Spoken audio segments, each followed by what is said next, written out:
રાજકોટમાં mega operation મહત્વપૂર્ણ સમાચાર મળી રહ્યા છે। બિલ્ડર લોભી પર ઇન્કમટેક્સ વિભાગ દ્વારા સર્ચ અત્યારે ચાલી રહ્યું છે। Builder Dilip Ladani orbit group સહિત 15 જેટલા સ્થળોએ આઈટીની તપાસ થઈ રહી છે। બાંધકામ સાઇટ ઓફિસ સહિત કુલ 35 જેટલા સ્થળો પર અત્યારે તપાસના સમાચાર મળી રહ્યા છે।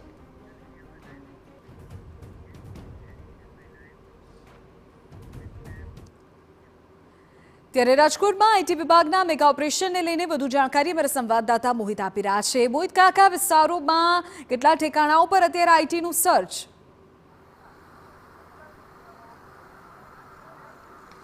વિધિ નાણાકીય વર્ષ છે તે પૂરું થવાના હવે ગણતરીના દિવસો બાકી છે ને તે પહેલા ઇન્કમટેક્સ વિભાગનું રાજકોટમાં મેગા ઓપરેશન છે તે હાથ ધરવામાં આવ્યું છે।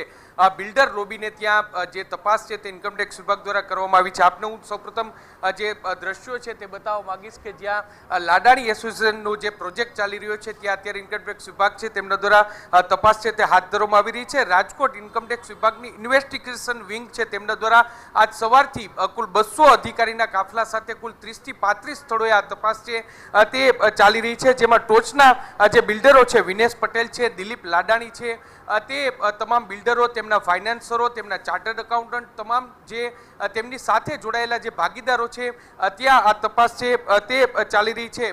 તેમની જે કન્સ્ટ્રક્શન સાઇટ હોય, ઓફિસ હોય, તેમના મકાન હોય, તેમ મળીને કુલ 30 થી 35 સ્થળોએ આ તપાસ છે ચાલી રહી છે। લાડાણી ગ્રુપ છે તે બિઝનેસ સાથે પણ જોડાયેલું ગ્રુપ છે ને સાથે સાથે કન્સ્ટ્રક્શન લાઇન સાથે પણ જોડાયેલું આ ગ્રુપ છે ને જે ટ્વિન ટાવર કે જે રાજકોટના કાલાવડ રોડ પર આવેલો ખૂબ જ મોટો અને મહત્વનો આ પ્રોજેક્ટ છે ત્યાં અત્યારે ઇન્કમટેક્સ વિભાગ છે તે તપાસ કરી રહી છે। વિધિ, આપને હું જણાવી દઉં કે રાજકોટમાં દિવાળી પહેલા જ્વેલર્સને ત્યાં એક મોટું ઓપરેશન છે તે હાથ ધરવામાં આવ્યું હતું, એટલે કે એક જ વર્ષમાં જે ઇન્કમટેક્સ વિભાગનું રાજકોટમાં આ મોટું બીજું ઓપરેશન છે તે કહી શકાય। સૂત્રો પાસેથી જે માહિતી મળી રહી છે તે પ્રમાણે 2 થી 3 દિવસ સુધી આ ઓપરેશન ચાલે તેવી પૂરી શક્યતા છે। ઇન્વેસ્ટિગેશન વિંગના જે અધિકારીઓ છે તેને ગઈકાલ રાત્રે જ અમદાવાદ છે તે લઈ જવામાં આવ્યા હતા ને ત્યાંથી વહેલી સવારે 6 વાગ્યે રાજકોટ ફરી લાવવામાં આવ્યા હતા ને આજ સવારે 6 વાગ્યે એકી સાથે 30 થી 35 સ્થળોએ ઇન્કમટેક્સ વિભાગ છે તે ત્રાટક્યું હતું અને તેમના દ્વારા તપાસ છે તે હાથ ધરવામાં આવી રહી છે।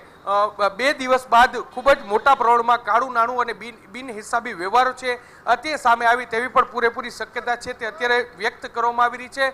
સ્વાભાવિક રીતે બિલ્ડર લોબીને ત્યાં ઇન્કમટેક્સ વિભાગની આ કાર્યવાહી છે તેના કારણે અન્ય બિલ્ડરો છે તેમાં પણ એક ફફડાટ છે તે જોવા મળ્યો છે। જોવાનું રહેશે કે ઇન્કમટેક્સ વિભાગની કાર્યવાહીમાં કેટલું અને કઈ રીતનું જે બિનહિસાબી વ્યવહારો છે તે મળે છે। જી મોહિત, આગળ પણ આપની પાસેથી અપડેટ મેળવીએ છીએ। રાજકોટથી અમારા સંવાદદાતા જાણકારી આપી રહ્યા હતા કે કયા પ્રકારે અત્યારે ત્યાં આઈટી વિભાગ દ્વારા સર્ચ ચાલી રહ્યું છે।